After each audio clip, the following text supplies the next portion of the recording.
Welcome to the Live Greater podcast series, Information for a Healthier You, from the University of Maryland Medical System. This episode is part of our Menopause and Perimenopause series, focused on helping women understand what's happening in their bodies and how to take charge of their health. Today, we're looking at how menopause affects your bones with orthopedic physician assistant Ben Diffenderfer. Ben leads the Bone Health Program and Bone Health Clinic at the University of Maryland Upper Chesapeake Health. I'm Amanda Wild, your host, and Ben, thank you so much for being here to help us understand bone health in menopause, something that affects so many women. Certainly. I appreciate the opportunity. Look forward to speaking with you. Let's start with this. What actually changes in the body during menopause, and how is that connected to bone health? So the big connection that we see with menopause and your bone health is estrogen. Uh, I'm sure most people know, most women certainly going through this know, that as you go through menopause, your estrogen levels significantly drop. This directly affects your bones because of the effect that estrogen has on your bones in helping to regulate your normal bone metabolism, or the way your bone functions normally in the body, because you're constantly creating new bone and absorbing old bone, and estrogen plays a large role in that. Why does bone loss often speed up during menopause and perimenopause, even in women who feel otherwise healthy? Well, certainly estrogen is the main reason for this. When estrogen production starts to decline, and through menopause declines significantly, it affects the bone cells that actually absorbs bone. Bone normally has a nice ebb and flow. Over time, you're creating new bone, you're replacing bone in its place. When you go through menopause and that estrogen drops significantly, the effect on those bone absorbing cells is rather profound. What we see is when estrogen goes away, those bone absorbing cells no longer have that brake holding them down. Their activity increases, so you end up having a significantly larger amount of bone absorption over time, leading to significant losses where the bone building cells can't play catch up and account for that loss, where normally there was that nice ebb and flow, like I said. And it just leads to more loss over time. The estrogen loss also does affect other hormones in that kind of cascade, including progesterone and testosterone. Those bone cells, or those hormones, affect the bone building cells, which also affects their ability to replicate, so you end up with less, and it affects their ability to form new bone. So essentially, the activity of newborn formation actually decreases a little bit, but the bone absorption on the other side does significantly increase, leading to that net loss over time. With bone loss, it's often called a silent condition. We don't know it's happening. Are there early warning signs that we can look for? I wish there was something I could tell you that would, ring that bell or set off a light in your head that you could recognize at a certain point, but there really is not. And that's why it is referred to as kind of like a silent disease. You're never going to have pain. You're never going to have like symptoms. It simply makes you more likely to fracture. The thing to really look out for would be like family history, certain medications, the presence of a fracture, or certainly reaching that point in life where you are perimenopausal, or actually menopausal once you hit that point. Those would be the important times to, maybe reach out to your primary care or reach out to your OBGYN providers to, at that time, kind of more proactively seek a screening through a bone density scan. And that's the DEXA scan? Yeah, bone density and DEXA, kind of potato.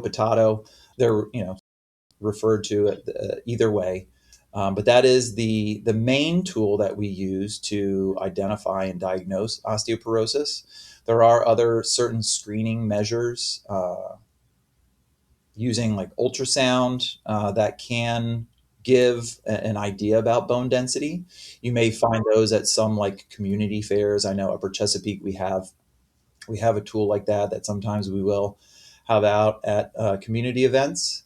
But there are also even like screening tools such as the FRAX, FRAX, which is like a 10-year probability of fracture risk, which is simply just a list of like 11 different factors that might put you at risk.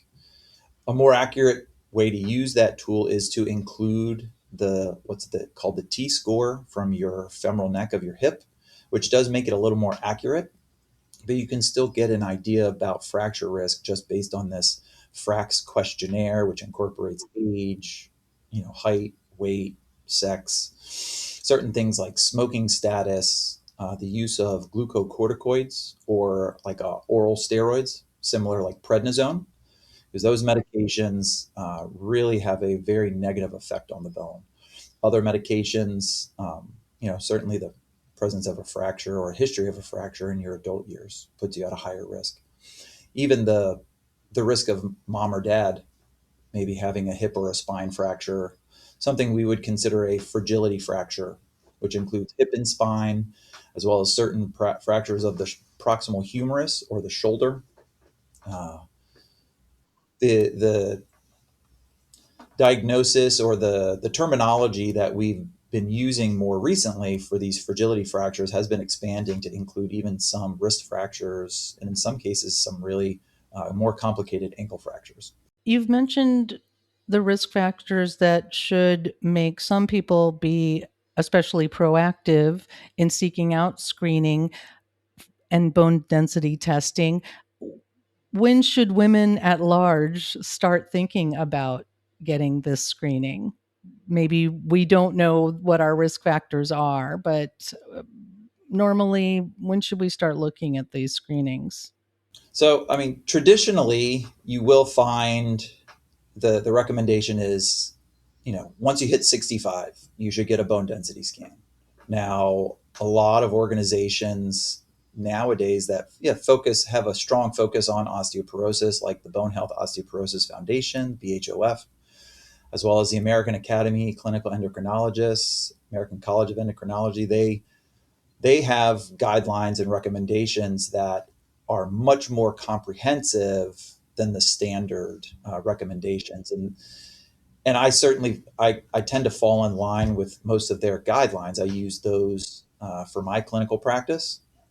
Um, Working in an orthopedic office, certainly I see a lot of fractures. So, we make sure any patient 50 and older with any type of fracture other than basically fingers, toes, or head from a low impact trauma, which is falling from a standing height. Anyone that falls in that category should get a screening. Um, I recommend anyone who is perimenopausal, postmenopausal, like at that time of menopause. I feel like a baseline screen would be important. And then certainly, if you are on certain medications like oral steroids, chronic inhaled corticosteroid use for, treatments for like COPD or chronic asthma, certain cancer treatments, particularly in women, breast cancer treatments, medications like anastrozole, uh, some of these medications that block estrogen put you at high risk. In men with prostate cancer that have testosterone blocking agents are also at higher risk. And there's a whole multitude of medications that do have a connection and risk for early bone loss. Something very common like acid reflux medications, like the PPIs, like omeprazole or Prilosec, Protonix, or pantoprazole. These medications also carry risk factors, certainly family risk as well. I mentioned that FRAX tool, they look at, did mom or dad have a hip or spine fracture?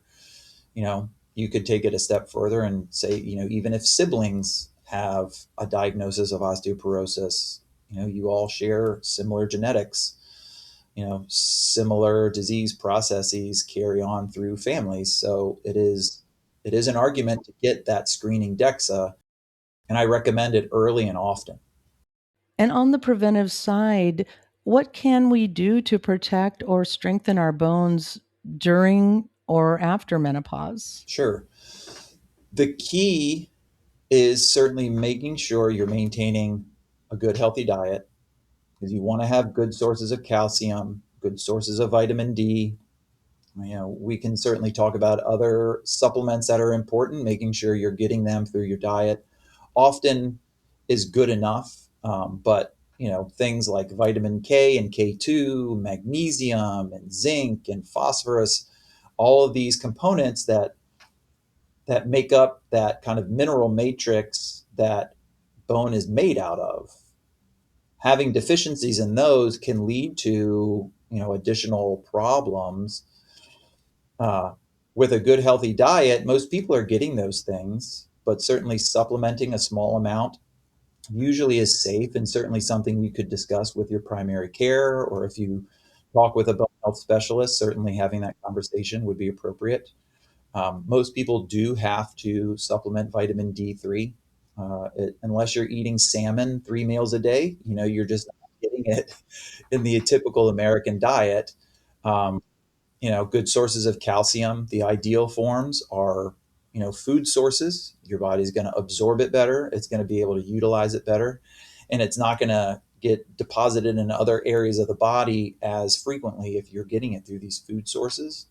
But certainly if you're not getting, your daily value, which is around 1,000 to 1,200 milligrams a day, um, whatever you're not getting, you should be taking as a supplement. But I don't ever recommend taking any more than the 1,200 a day, because you don't want it depositing in your blood vessels or in your kidneys and giving you kidney stones, or in your joints, or just other areas of the body.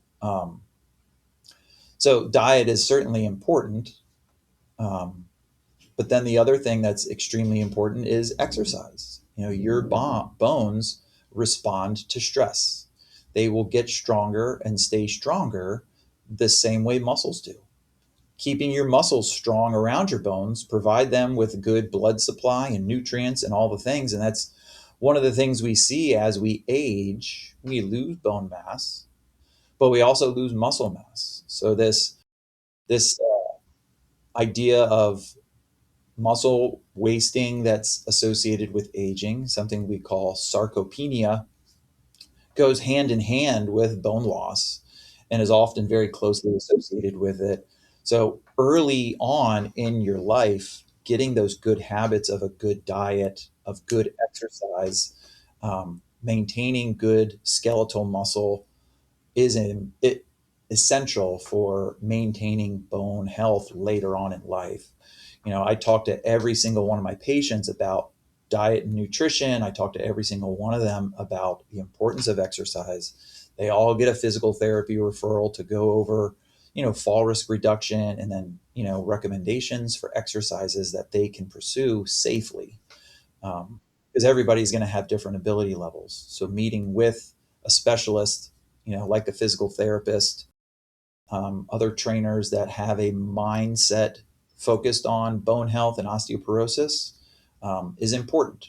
Your trainer down at the local gym is going to be good to get you stronger. They may not have the same type of training or mindset to allow you to do that safely and make those safe recommendations for you. But ultimately, weight bearing exercise, progressive resistance exercises, all are going to be super important. Your bones have these little receptors inside of them that measure stress, and they will respond to that stress. So they become more resilient, less likely to fracture if, God forbid, you do have a fall. And it will slow down that bone loss over time. Ben, this has been really helpful. Thank you for this vital information to help us support bone health. Sure, it's been my pleasure. I'm happy to help. I'm always happy to get the word out, because it's so under recognized, and under treated. The more people that hear about it, the better. Ben Diffenderfer leads the Bone Health Program and Bone Health Clinic at University of Maryland Upper Chesapeake Health. He is a doctoral candidate at University of Maryland, Baltimore for Doctor of Medical Sciences. Listen to more at umms.org/podcast, YouTube, or your favorite podcast platform. Thank you for listening to Live Greater, a health and wellness podcast brought to you by the University of Maryland Medical System. We look forward to you joining us again, and please share this on your social media.